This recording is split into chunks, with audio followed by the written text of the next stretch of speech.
Bem-aventurados os perseguidos por causa da justiça, porque deles é o reino dos céus.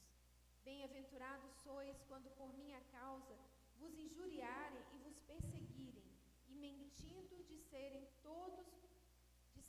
todo mal contra vós. Regozijai-vos e exultai, porque é grande o vosso galardão nos céus, pois assim perseguiram os profetas que viveram antes de vós. Aleluia. Queridos, já tem aproximadamente um mês que Deus tem falado comigo a respeito do Sermão do Monte.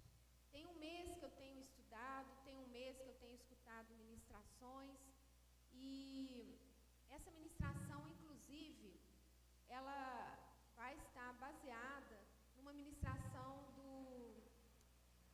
Como é que é? Ai, gente, agora eu esqueci o nome dele. Peraí que eu vou lembrar o nome dele aqui. Eu vou falar o nome dele. Porque, como eu fiquei ouvindo as ministrações, teve uma que me marcou, do Douglas Gonçalves. Então, está baseada na ministração dele e nesses estudos que eu fiz durante este tempo, aonde Deus está me falando, Ele não parou, Ele continua, e algo que está muito forte é que todos nós, quando nós chegamos no reino de Deus, quando nós aceitamos Jesus, algo que nós precisamos conhecer e entender é o Sermão do Monte. Porque quando as normas do nosso país, nós temos o código daqui, né, as nossas leis. Mas se você muda para um outro país, se você vai para algum país da Europa, ou para os Estados Unidos, ou África, qualquer um deles, vai ter o código deles lá e você tem que seguir o código deles. E nós saímos do império das trevas e entramos para o reino de Deus. E nós entramos de qualquer jeito. Mas nós precisamos entender que lá também existe um código. E o código é este Sermão da Montanha. Amém? Então, o Sermão do Monte, ele é o mais famoso sermão, queridos. Ele é o mais famoso sermão de todos os tempos. Só um pouquinho, deixa eu ver aqui. Peraí.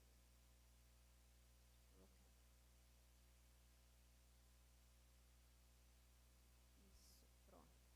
Então, ele é o mais famoso porque as frases dele é a que tem sido mais pregada, é a mais conhecida, é o que está mais no coração de centenas e centenas de milhões de pessoas pela terra fora. Então, queridos, será que esse discurso de Jesus Cristo, proferido há mais de 2000 anos atrás, tem alguma coisa a ver conosco nos dias de hoje? Será que ele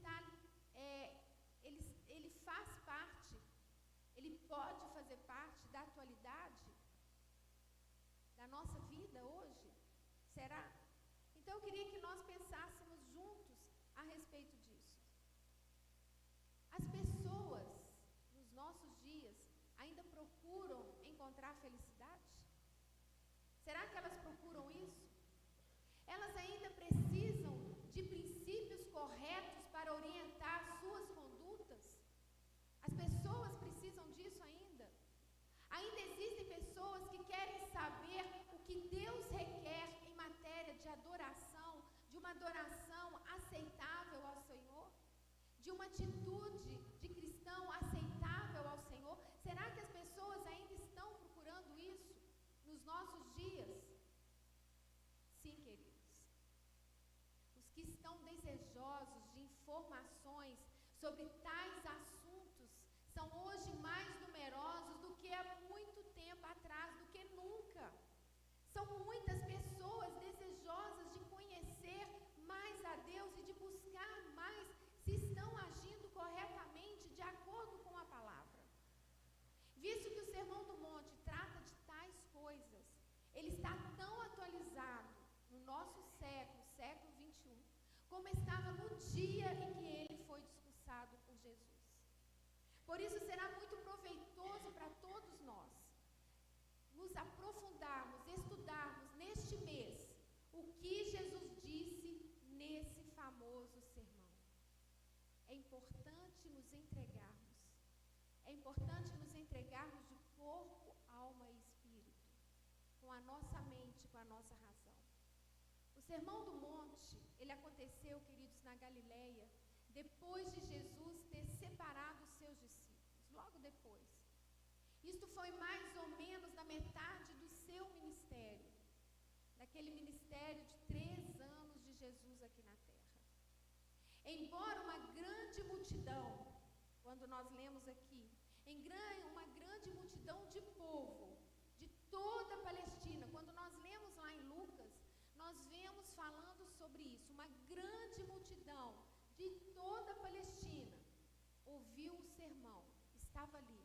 O registro, tanto de Mateus como de Lucas, nos chama a atenção para que Jesus falou principalmente para os seus discípulos.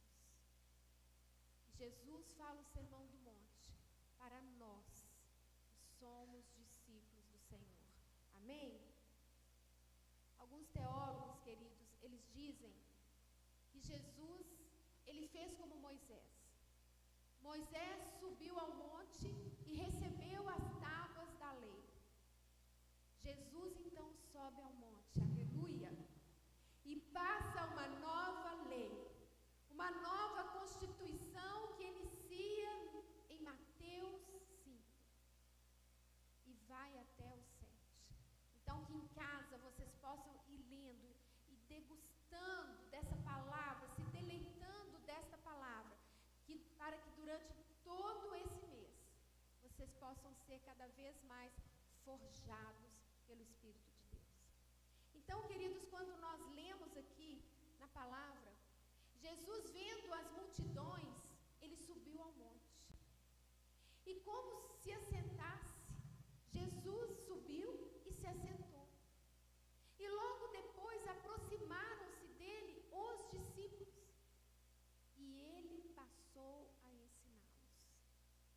E aqui, queridos, nós tiramos uma lição. A primeira lição de tudo isso que nós vamos ler aqui. Uma lição muito importante. Qual a diferença entre a multidão e os discípulos? É como se os discípulos de Jesus saíssem da multidão e se aproximassem dele. Queridos, vemos aqui que os discípulos são aqueles que estão próximos de Jesus. Repita essa palavra, próximos de Jesus. Discípulos são aqueles que estão próximos de Jesus. Por outro lado, vemos que cada um deles, tanto o povo, quanto a multidão, quanto os discípulos, eles têm expectativas em relação ao Senhor Jesus. E agora eu quero que a gente pense junto. Por que a multidão seguia Jesus? Vocês já pararam para pensar isso? Por que a multidão seguia Jesus? Porque eles viram, queridos, milagres. Porque eles viram uma palavra diferente. Imaginem aqui na nossa Pará de Minas, milagres acontecendo. Pessoas sendo curadas de todas as formas, uma atrás da outra, deixando cadeiras, deixando muletas, pessoas que não enxergavam, passando a enxergar, a multidão vai correr atrás. E foi isso que aconteceu ali. A multidão foi atrás dos milagres. A multidão, ela vai atrás daquilo que Jesus pode fazer por ela. A expectativa da multidão era: Jesus, o que o Senhor pode fazer para me curar? Jesus, o que o Senhor pode fazer em relação ao meu casamento que está uma bagunça? Jesus, o que o Senhor pode fazer para os meus filhos? O meu filho está no caminho das drogas, o meu filho não me obedece, ou minha filha não me obedece. Jesus, o que o Senhor pode fazer para me ajudar? A multidão vai atrás dos milagres, daquilo que Jesus pode dar. Jesus, eu estou com depressão, o que o Senhor pode fazer por mim? O que o Senhor pode fazer por mim? Agora, queridos, no meio da multidão, começa a sair os discípulos. qual a expectativa do discípulo? Um discípulo, querido, é aquele que evoluiu da pergunta: o que você pode fazer por mim, para a pergunta: como eu posso ser igual ao Senhor? Olha a diferença. A multidão: o que o Senhor pode fazer para mim? O que o Senhor pode me dar? O que o Senhor pode me fornecer? O discípulo: como eu posso ser igual ao Senhor? O que eu preciso fazer para ser igual ao Senhor? Ele não está ali, o discípulo,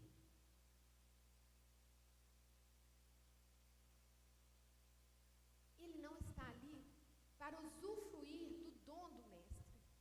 Ele está ali porque ele quer ser igual ao mestre.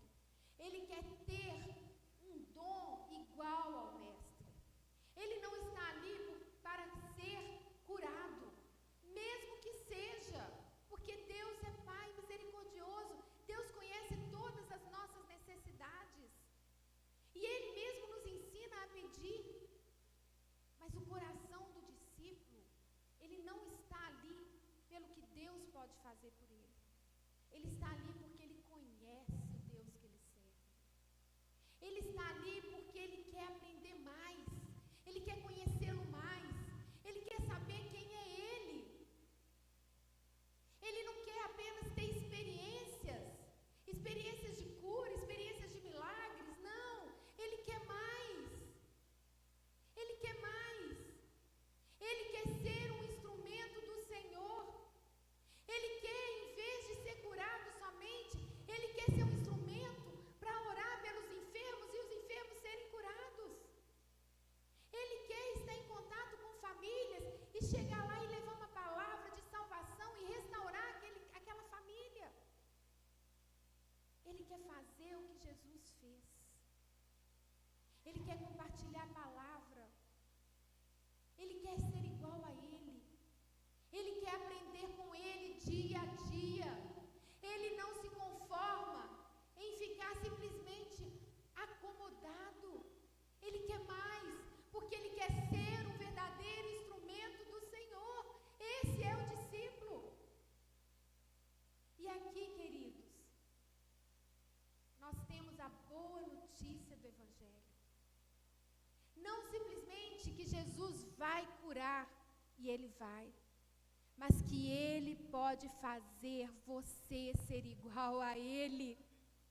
E assim você pode orar e curar pessoas no nome dEle. A boa notícia é que Ele não só quer te libertar, mesmo que Ele vá, Ele quer te ensinar a ser como Ele é. A boa notícia é que Ele quer fazer você igual a Ele, pois você terá o mesmo Espírito, o Espírito Santo, o Espírito Santo de Deus. E no nome do nosso Senhor Jesus Cristo, você fará obras maiores do que Ele fez, porque hoje nós temos como alcançar muito mais pessoas, muito mais multidões. Na época de Jesus, Ele curou muitas pessoas, mas no nome dEle você pode curar muito mais, porque existe uma multidão muito maior. Hoje nós temos a internet que alcança pessoas, nós estamos falando aqui, e essa palavra vai ficar para um bom tempo, sei lá quanto tempo, mas vai ficar. E quantas pessoas ouvirem, elas vão ser impactadas, elas serão tocadas e serão curadas e serão salvas. Nós não sabemos aonde essas ministrações podem chegar, em que países, em que lugares. Então, queridos, nós podemos sim fazer obras maiores, porque nós alcançaremos pessoas, mais pessoas do que Jesus pôde alcançar. E Ele via isso, e Ele precisa de discípulos hoje, discípulos que queiram ser como Ele, discípulos que queiram fazer como Ele, que queiram aprender com Ele.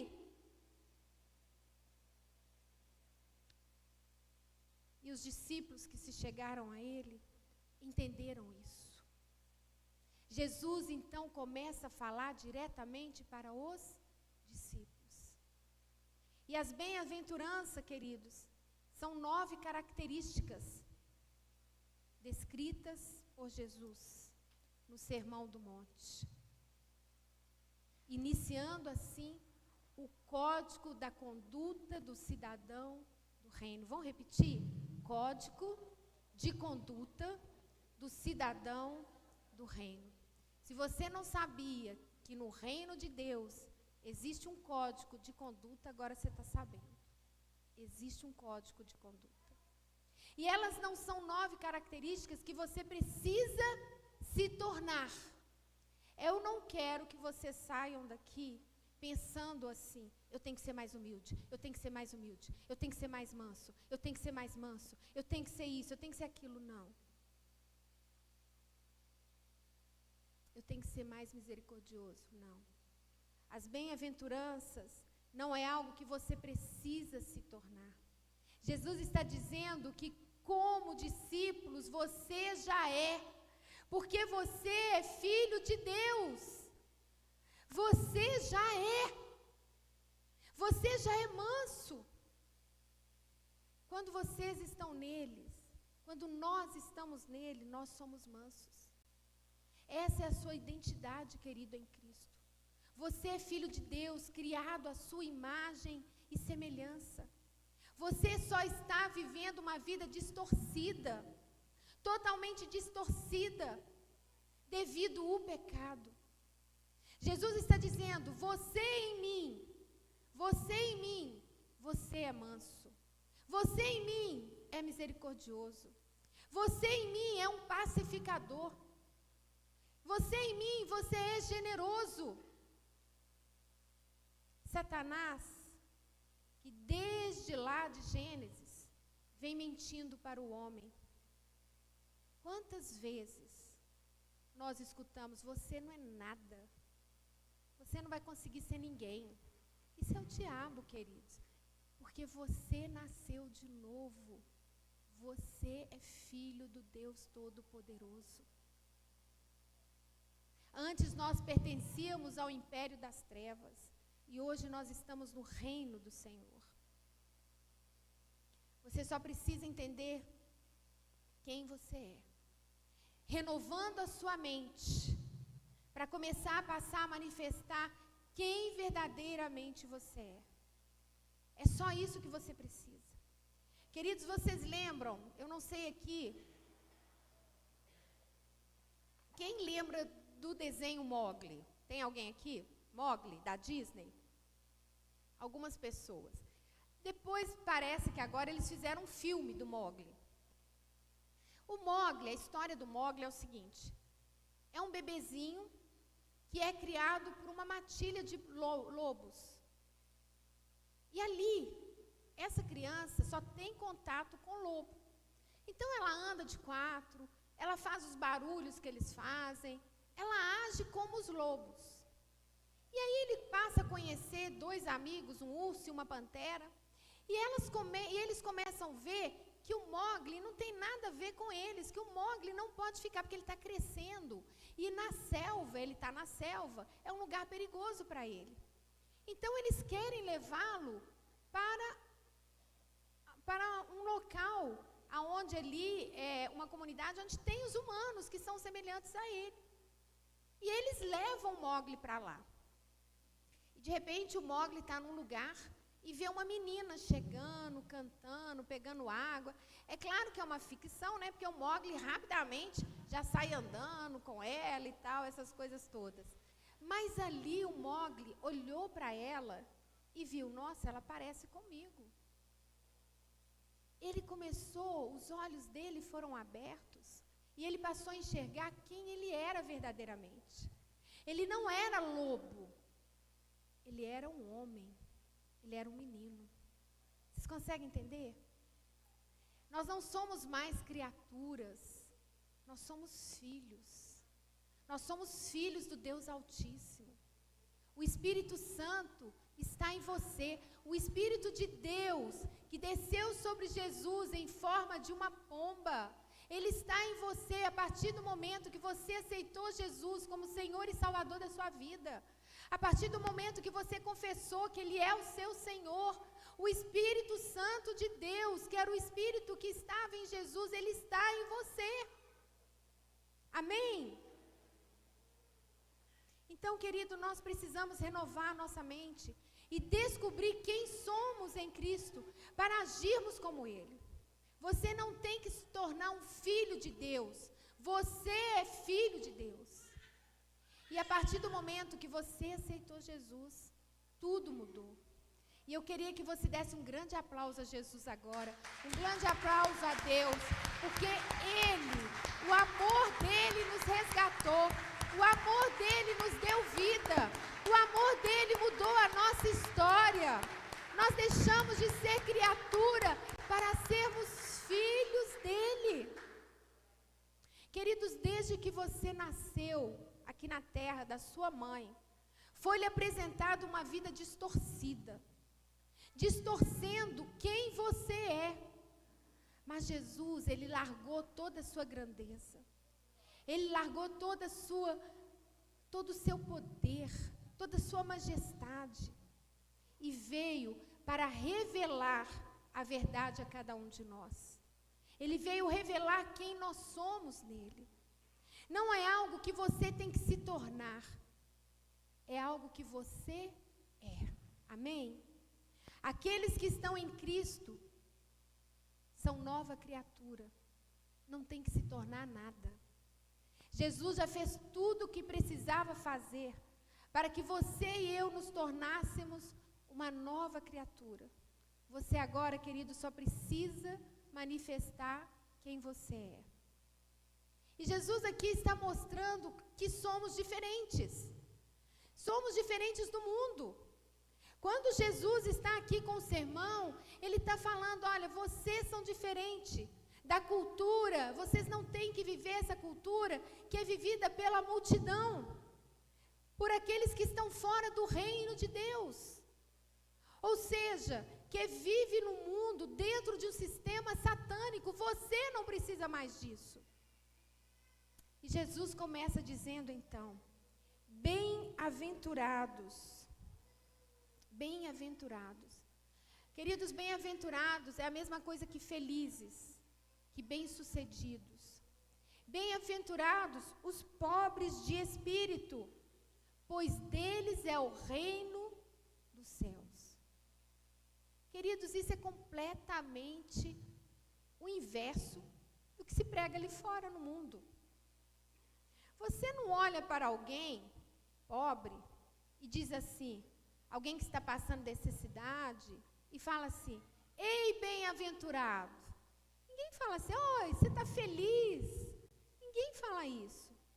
Ou você chega para a pessoa que está passando dificuldade, que não tem onde morar, não tem nada, e você chega para ela assim, nossa, como eu gostaria de ser como você, como eu gostaria de estar vivendo isso que você está vivendo. Não é assim, não é verdade?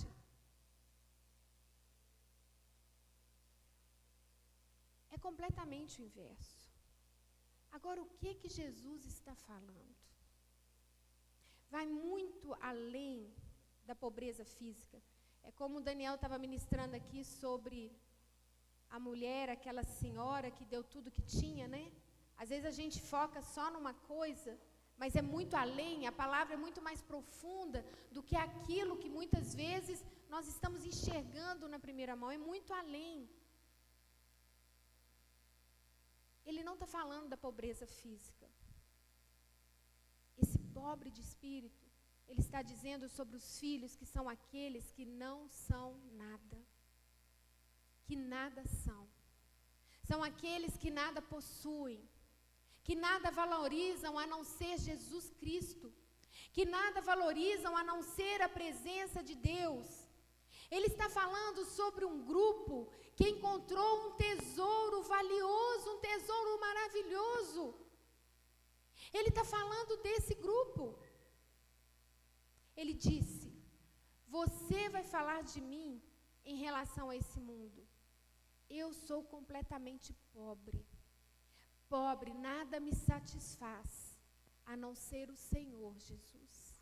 É isso que ele está falando. Esse grupo de pessoas, eles encontraram um tesouro tão valioso, mas tão valioso, que aqui eles são pobres, aqui na terra eles são pobres. Porque a riqueza deste mundo, roupas, carro, casa, viagens, etc., não é nada comparado a Jesus. Não é nada comparado, nada, queridos, do que nós vemos é comparado à grandeza, ao amor do Senhor Jesus. Eles são filhos eles são filhos de Deus, aonde Mamon não pode, não consegue alcançá-los. Mamon é o Deus da riqueza, é um demônio que atinge as pessoas. Mas ele não pode atingir esses, porque esses discípulos, eles sabem que nada têm, que nada são, e que tudo vem do Senhor. Queridos, quando eu era recém-casada com o Kennedy, mesmo como namorada, a gente tinha amigos, um grupo que a gente sempre saía juntos. Eu gostava muito, aprendi com meu pai sempre me levava em Ouro Preto, e eu era apaixonada com a cidade histórica. Então, eu ia em Sabará, Ouro Preto, Diamantina, Congonhas, Tiradentes, e eu me apaixonava com as construções, com aquelas ruas, aquelas vielas, e assim, eu ficava apaixonada com a história. E eu me via muitas vezes, lá em Ouro Preto mesmo, assim, à noite, naquele friozinho, aquela neblina, eu fechava os olhos e começava a ver as pessoas andando ali naquela época, com aquelas roupas, via escravos, aquelas coisas todas, e aquilo me fascinava. Mas, alguns anos atrás, nós conseguimos fazer uma economia, planejamos, e Deus nos agraciou com uma viagem à Europa. E quando nós chegamos lá na Europa, eu fiquei fascinada com aquele país, com os países, com a Alemanha, os castelos. Queridos, que era Sabará perto da Alemanha? O que era a gente olhar para a Inglaterra, para Londres, e ver aqueles castelos, aquelas casas de não sei quantos mil anos atrás? Quando nós chegamos em Roma, gente, o Coliseu, como eu fui impactada pelo Coliseu, por lembrar que ali os cristãos foram mortos. Os gladiadores ali, nós estávamos naquele lugar, aquela história tinha muito mais anos, porque o nosso país é novo. Aqueles países são países velhos, mas aquela riqueza da história me impactou profundamente. O que aconteceu comigo? Sabará mudou? Tiradentes mudou? Ouro Preto mudou? Não. Continuaram os mesmos, mas os meus olhos foram abertos. Eu passei a enxergar algo diferente.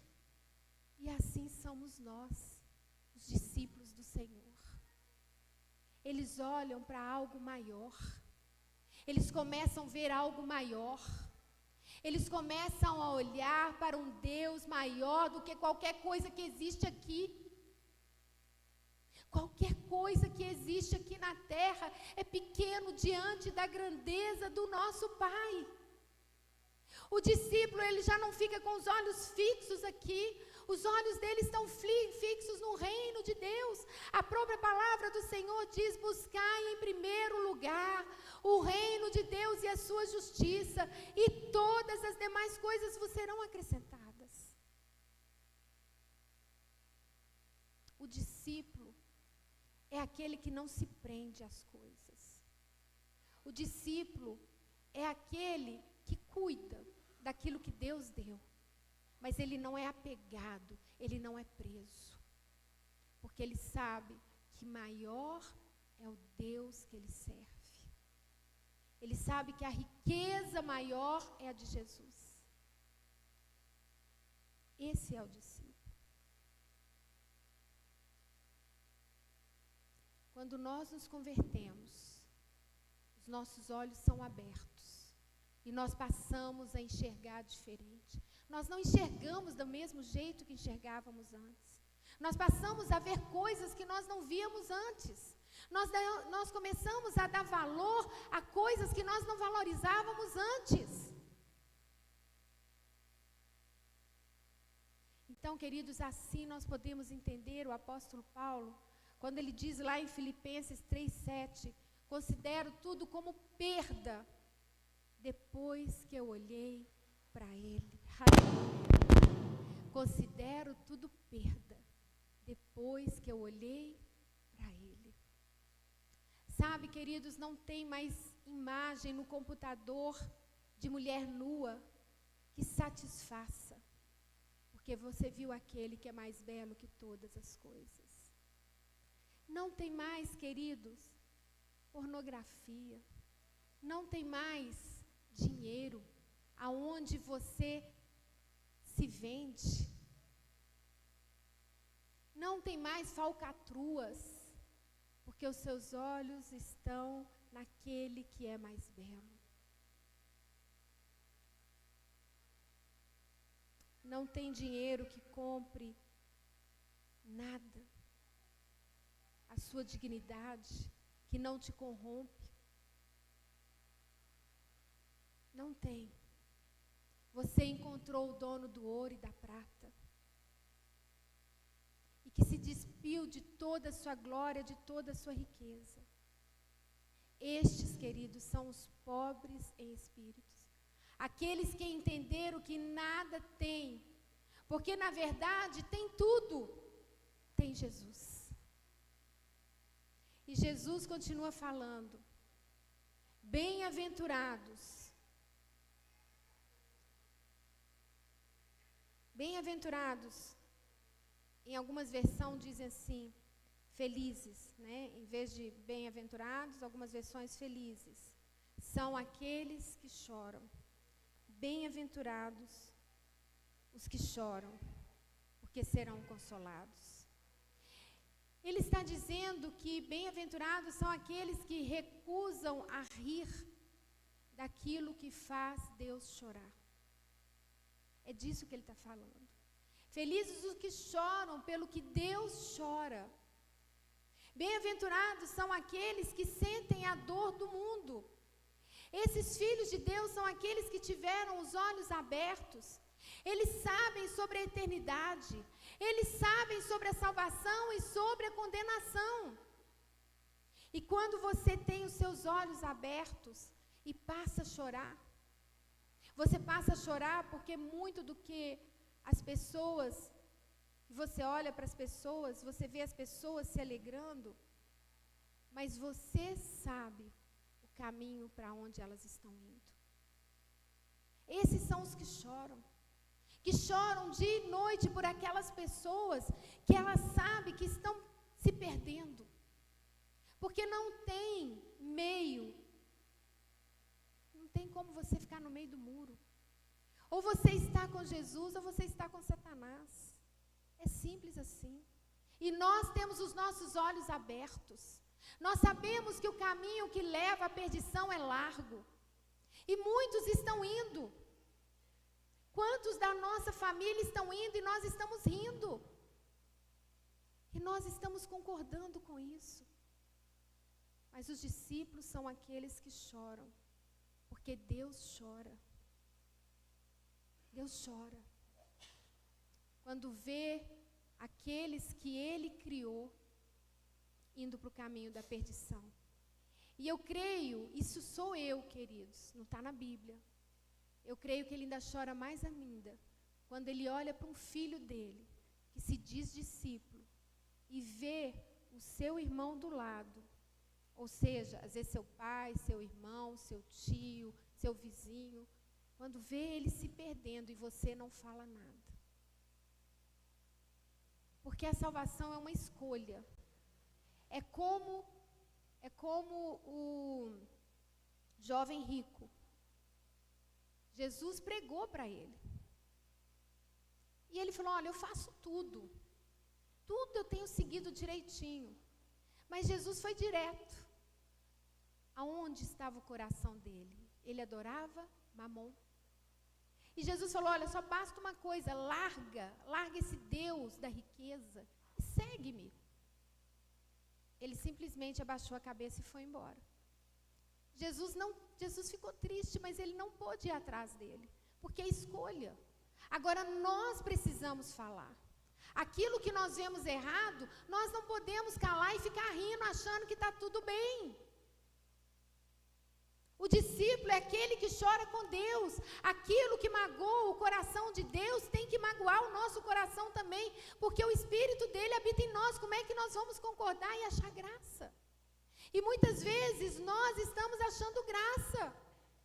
Muitas vezes nós estamos compactuando, porque não é fácil dizer, olha, o que você está fazendo é errado. O que você está fazendo não está de acordo com a palavra. Se você diz que você acredita em Deus, como é que você está agindo assim, assim, assado? Então, queridos, nós precisamos chorar com Deus. Nós precisamos chorar por aquilo que não agrada.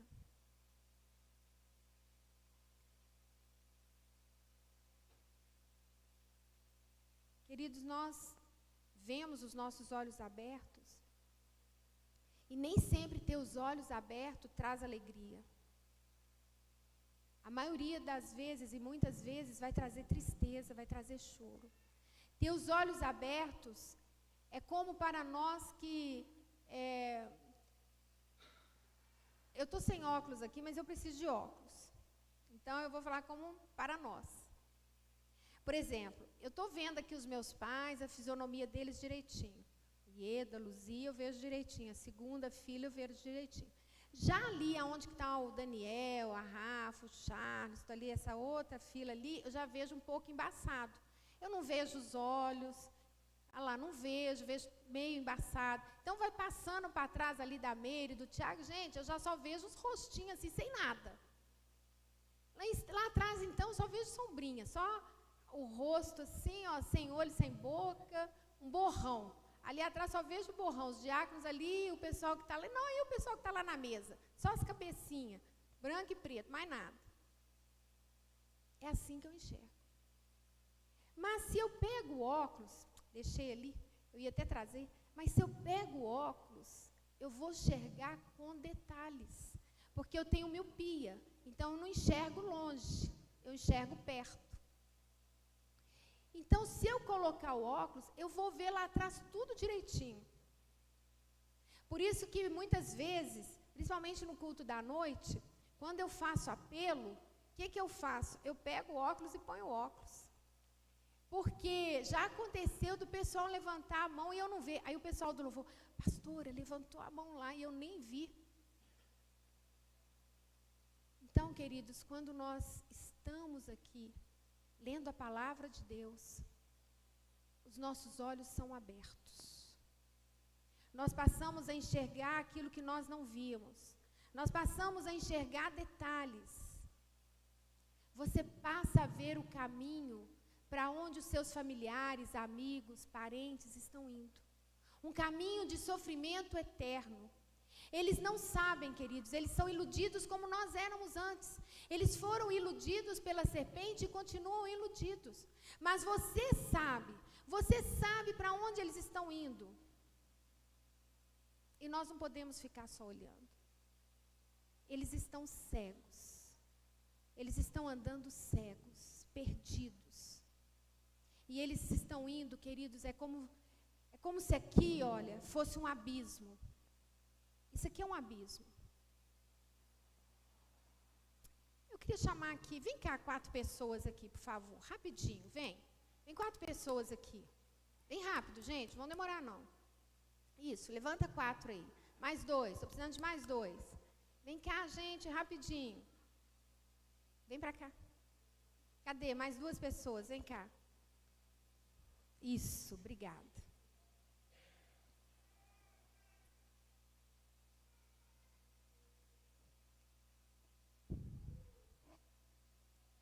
Eu quero que vocês façam uma fila aqui assim, ó. Não, fica aqui atrás, pode ficar aqui na frente, fica aqui atrás dele, e Edu fica aqui atrás. Vem cá um pouquinho para frente.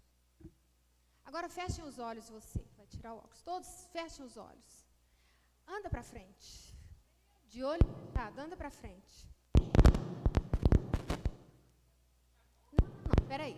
Não é encostando, não. Peraí. Fica vocês tudo parado. É só ela que vai andar primeiro. Vai andando para frente. Vai andando para frente. Vai andando. Você não sabe, amor. Você não sabe. Pode andar. Anda. E aí? Sabe o que acontece? É como se vocês estivessem vendo isso aqui. Calados. E aqui é um abismo. Fica aqui. Pode vir o outro. Vai andando. Pode ir. Pode andar. Vai andando. Vai andando. Pronto. Tá vendo? Vem para cá vocês. Pode vir. Para aqui. Pode vir andando. Pode vir. Tá vendo? Eles estão com medo porque eles viram. Mas as pessoas andam sem medo. É isso que acontece. É isso que está acontecendo com todo mundo que está lá fora. É isso que está acontecendo com os seus familiares. Pode andar. Você abriu o olho, né? Ficou com medo. Queridos, aqui nem é um abismo. Aqui nem é um abismo e ele está com medo. Todos ficaram com medo. Vem para cá. Fica de olhinho fechado. Não abre não. Agora é você, Iedo. Vamos. Vamos lá, Iedo. Vai andando, Iedo. Pode andar, Iedo. Olha como é que... Olha o medo, gente. Olha o medo. Pode ir, Iedo. Pode ir, Iedo. Pode ir, Iedo. Pode ir, Iedo. Para. Vem cá. Vem cá. Vem você aqui, Maiara. Gente, pode abrir os olhos e fiquem aí. Olha só. Eu estava aqui guiando vocês. E mesmo assim. Então, queridos, e o medo de uma altura pequena. Né? Obrigada. Vamos aplaudir a Deus pela vida deles?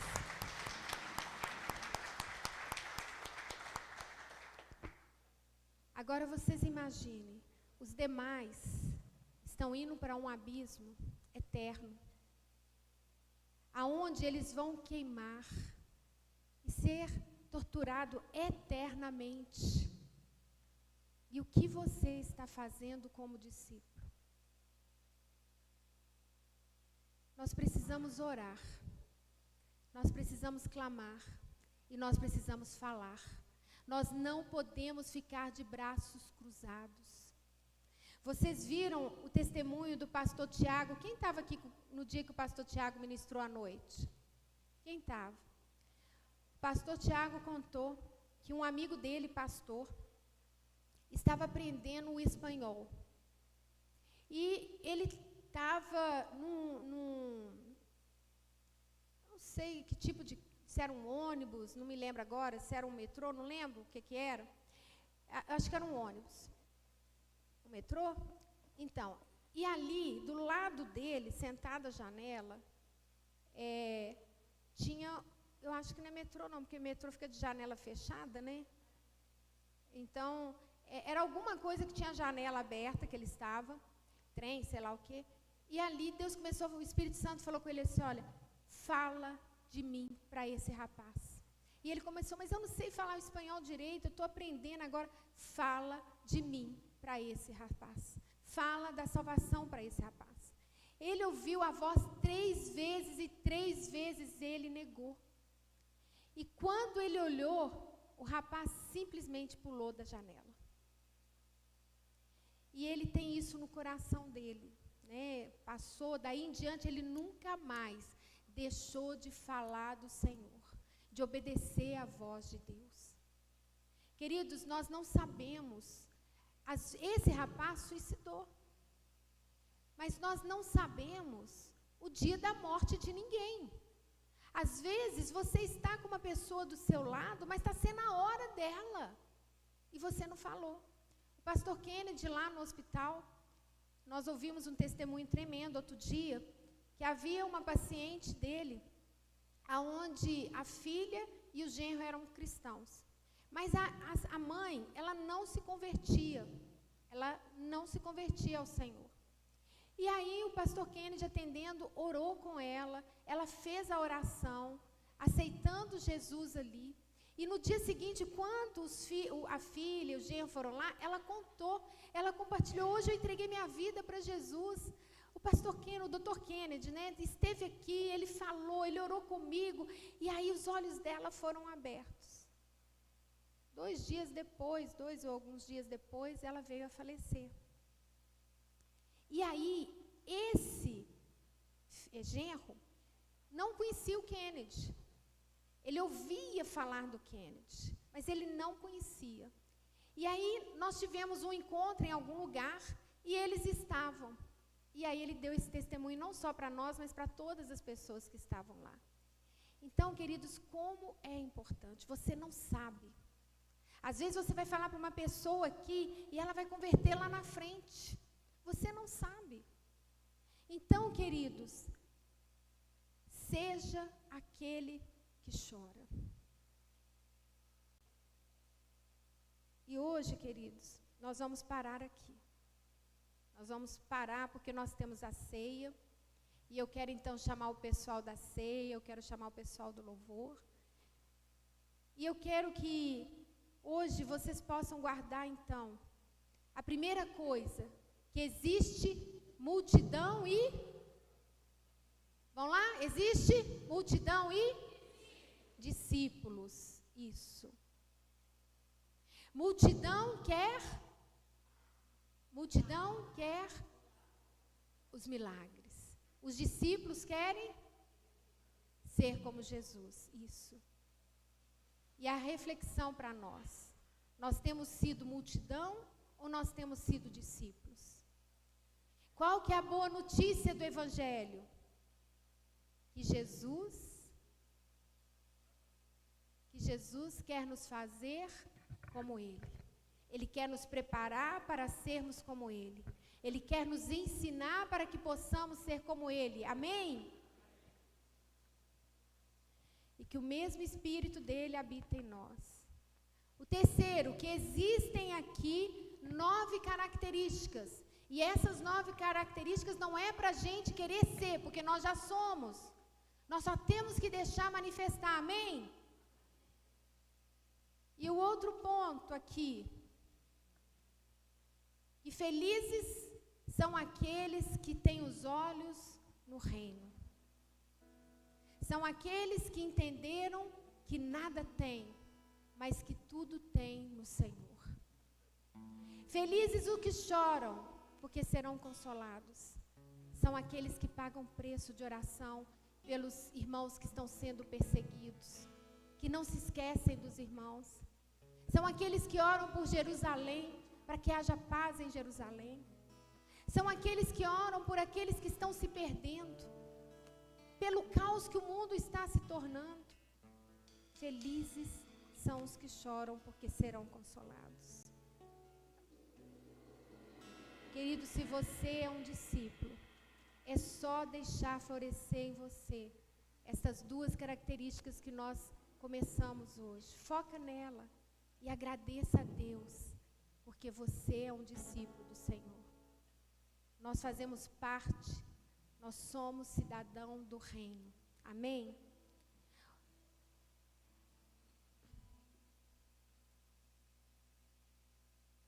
Você, que os seus olhos dêem uma amplitude maior hoje e precisar de ajuda, você pode me procurar.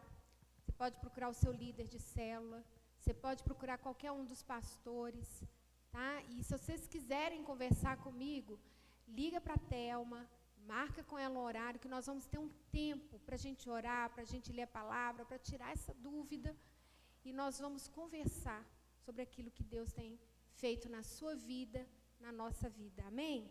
Eu quero orar com vocês. Eu gostaria de pedir que vocês ficassem de pé para que nós pudéssemos orar.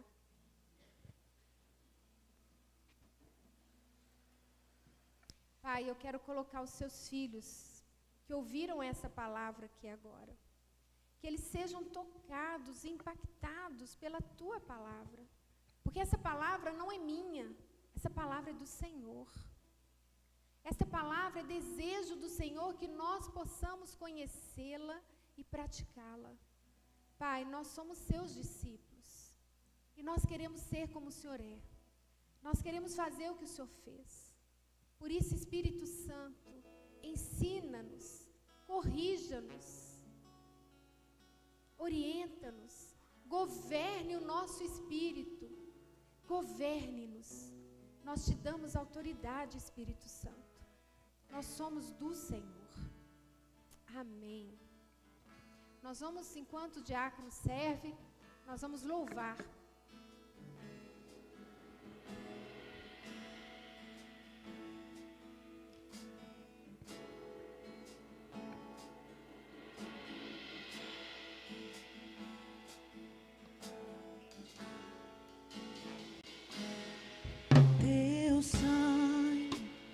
Leva-me além, a todas as alturas, onde ouço a tua voz, fala de tua justiça, pela minha vida.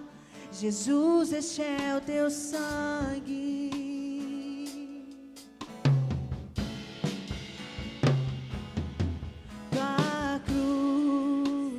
Mostra a tua graça, fala do amor do Pai, que prepara para nós o caminho para Ele, onde posso me achegar somente pelo sangue.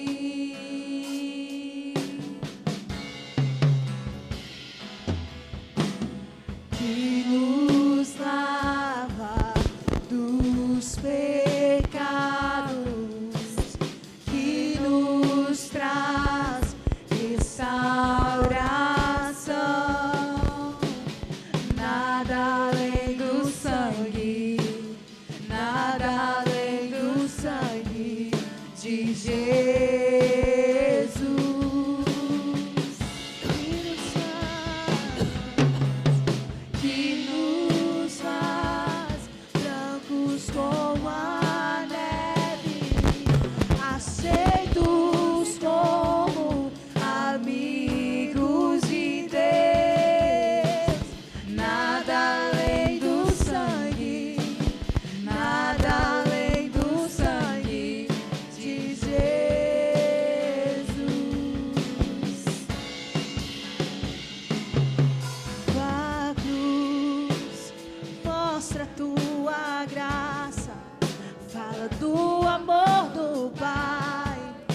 Prepara para nós o caminho para Ele, onde posso me achegar somente pelo sangue.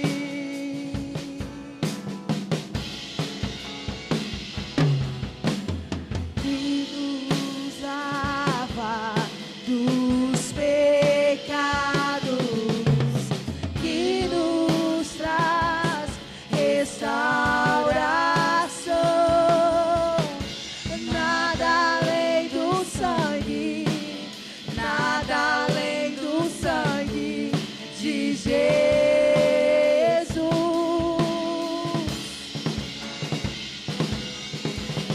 que nos faz brancos como a neve, aceitos como amigos de Deus.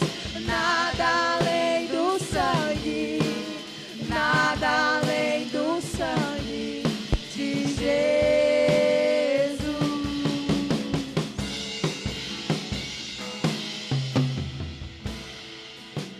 Lá em João 6, 53, 58 diz: Jesus, pois, lhes disse: na verdade vos digo,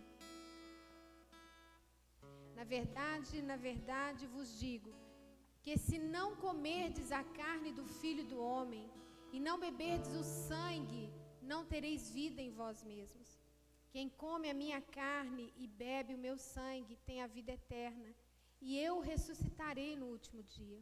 porque a minha carne verdadeiramente é comida, e o meu sangue verdadeiramente é bebida. Quem come a minha carne e bebe o meu sangue permanece em mim e eu nele. Assim como o Pai que vive me enviou e eu vivo pelo Pai, assim quem de mim se alimenta também viverá por mim. Este é o pão que desceu do céu. Não é o caso de vossos pais, que comeram maná e morreram. Quem comer este pão viverá para sempre. E em 1 Coríntios 11 diz: portanto, qualquer que comer este pão ou beber o cálice do Senhor indignamente, será culpado do corpo e do sangue do Senhor. Examine-se, pois, o homem a si mesmo, e assim coma deste pão e beba deste cálice. Eu quis começar pelo 27, 28 de Coríntios, para que nós pudéssemos nos examinar, para que cada um se examine, porque como Paulo está nos orientando assim, se nós não nos examinarmos, nós estaremos comendo erradamente, participando da ceia erradamente. Então que neste momento você possa estar se avaliando, pedindo orientação do Espírito Santo, antes de cearmos juntos.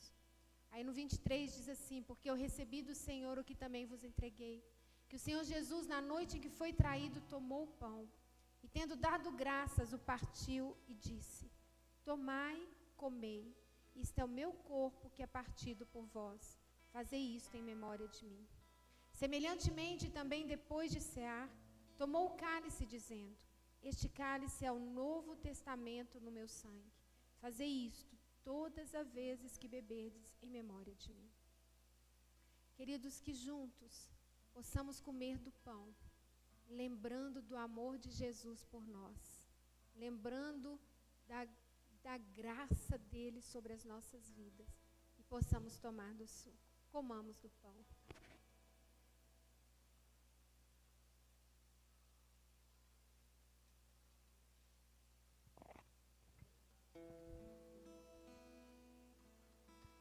Eu sou livre.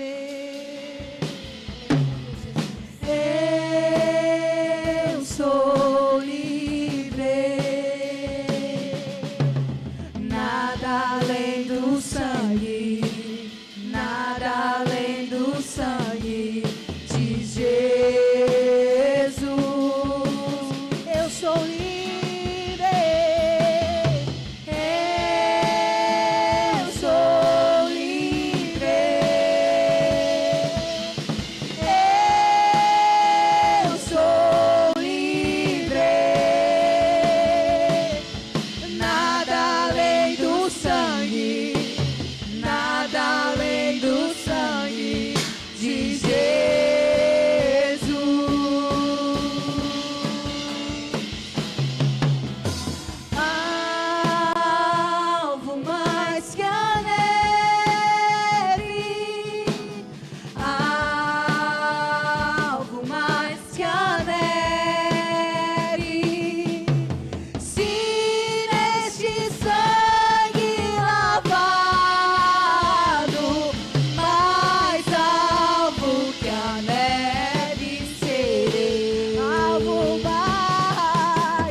Eu quero ser discípulo.